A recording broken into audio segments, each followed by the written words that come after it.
I'm Dr. Kristen Bendikson. I have lots of patients that are always asking me about lifestyle modifications that they can make that can improve their chances of getting pregnant. And while there's lots of things you can't control, there are actually a few things you can. So for example, your weight. We know that extremes of weight, either really heavy or really light, have been associated with a harder time of conceiving and an increased chance of having a miscarriage.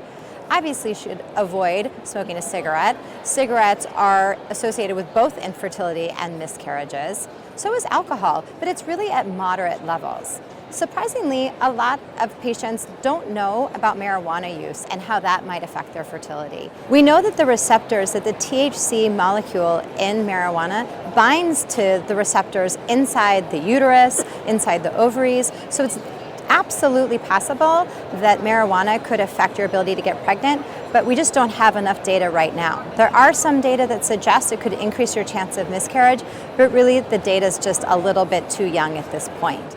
Another question that I get is about caffeine. So right now what we think is that only large amounts of caffeine can actually increase your chance of having a miscarriage. A small amount of caffeine is just fine.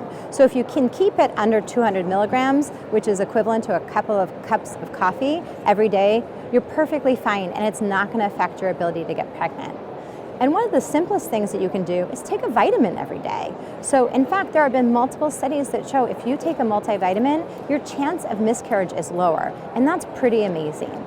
So there are lots of things that you actually have control over that can improve your chances of getting pregnant and decrease the chance that you're going to have a miscarriage.